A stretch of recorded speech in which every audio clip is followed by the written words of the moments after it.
তো সকালের সমস্ত কিছু কাজ কমপ্লিট হয়ে গেছে, ঠাকুরকে পুজো করা থেকে আরম্ভ করে সমস্ত কিছুই হয়ে গেছে। আর এখন নিয়ে বসেছি একটু টিফিন। তো কালকে রাত্রে অনেকটা ভাত একটু রয়ে গিয়েছিল, সেটা আর ভাবলাম যে জল ঢেলে রেখে দিই। এই প্রথম জল ঢালা ভাত খাওয়া হবে এই বছরে। তো এখনও সেরমভাবে গরম পড়েনি, তবুও পড়েছে, তাই আজকে একটুখানি এরকম জল ঢালা ভাত, সাথে একটু পেঁয়াজ আর একটু আলু ভাজা করে নিয়েছি। এখন এই যে ঢ্যাঁড়স কেটে নিয়েছি আর বসিয়েও দিচ্ছি তরকারিটা। আর এখানে ভাতের জলও ফুটে গেছে, খালি চালটা ধুয়ে দেবো, ব্যাস। তো চলো রান্নাবান্নাটা করে নিই আগে। আর এই যে সাইকেলটা রোজ চালায়, পরিষ্কার করার আর নাম করে না, তো আজকে পরিষ্কার করতে বলেছি ওকে, তাই লেগে পড়েছে সকালবেলায়। আর এই যে আমার নারকেল তেলের ডিবেটা নিয়ে বসে পড়েছে একদম। একটা কাপে করে কি বাটি করে নিয়ে এলেই তো হতো। ও আজকে আর নারকেল তেল থাকবে, সব শেষ হয়ে যাবে। একদম নতুন করে দিয়েছিস তো রে বাবু, চকচক করছে, বিক্রি হয়ে যাবে। ঘেমে গেছে একদম। ওহ, কি গরম পড়েছে রে বাবু, সত্যিই একদম চকচক করছে, হেভি মশা হয়েছে। নে করে নে তাড়াতাড়ি, নিয়ে এবার তুলে রাখ, চলে আয় ছাওয়ায়, চলে আয়। ব্যাস, এইদিকে আমার দুপুরের সমস্ত কিছু রান্না হয়ে গেছে। আজকে যদিও বা সেরকম কিছু করিনি, তাও আবার অনেক কিছুই হয়ে গেছে। ঢ্যাঁড়সের ঝাল করেছি, আর এটা হচ্ছে বড়ি দিয়ে শাকের তরকারি একটু রয়ে গিয়েছিল। আর ভেবেছিলাম আজকে একটু বাটা মাছ এনেছিল বলে ভেবেছিলাম যে বাটা মাছটা ভাজা করব আর একটু ডাল করব। ডাল দিয়ে বাটা মাছ ভাজা খেতে বেশ ভালো লাগে, কিন্তু না, ছেলেরা বলল যে তুমি বাটা মাছের একটু ঝাল করো। তো শুধু আর ঝাল করলাম না, একটুখানি আলু দিয়েই করলাম। আর ডালটা ওই কৌটোয় করে সিদ্ধ দিয়ে দিয়েছিলাম ভাতের মধ্যেই। আর এই যে এই স্যালাডগুলো কাটবো, ব্যাস আজকের এই রেসিপি খাওয়া দাওয়া।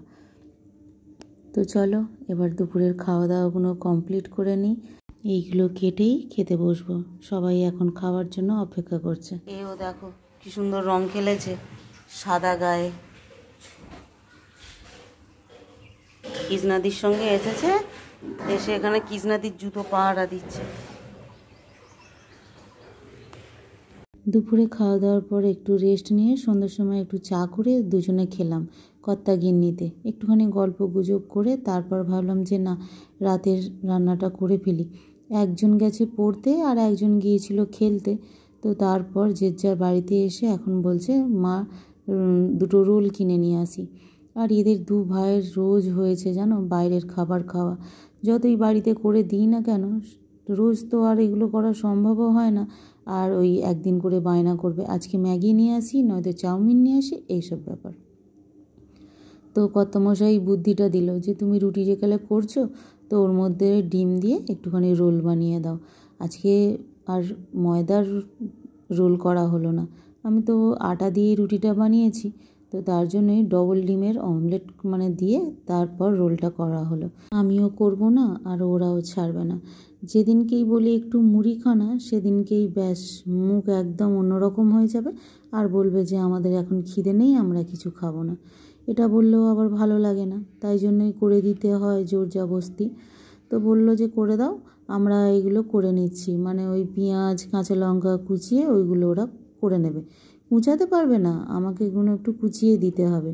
পেঁয়াজও কুচিয়ে দিতে হবে, কাঁচা লঙ্কা টমেটো সমস্ত কিছু কুচিয়ে দেব, আর ওরা খালি এই কাজটা করবে। এই যে সাজিয়ে যে যার মতো করে নিল।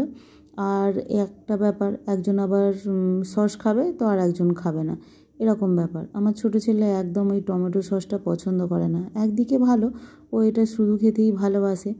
আর আমার বড় ছেলে আবার অন্য রকম, ওর আবার এই সস যত আছে ও সবটা খেয়ে ফেললেই ভালো হয়। অনেকটাই ও এরকম সস খেতে ভালোবাসে রোলের মধ্যে। আজকে আবার দেখি দু রকম সস নিয়ে এসেছে, একটা কি তেঁতুলের সস নিয়ে এসেছে, সেটাকেও আবার কোত্থেকে জোগাড় করেছে ভগবান জানে। তো সেইটাও দু রকম দিয়ে সস দিয়ে ওই বড় ছেলের রোল হলো। এবার ছোটোটা ওর আবার দেখলাম যে খায় না বললাম, সত্যিই ওর সস খায় না। তো তার মধ্যেই আবার আজকে ওই তেঁতুলের সসটা এনেছে বলে ওইটা আবার একটুখানি দেখলাম দিল, অল্প করেই দিয়েছে দেখলাম। ওদের দু ভাইয়ের জন্য এই রোলটা বানানো হয়েছে, তাই ওরা দু ভাই রোলটা খেলো, আর আমি আর আমার কর্তামশাই একটুখানি মুড়ি খেলাম। তারপর আবার রাতের খাওয়া দাওয়া আছে।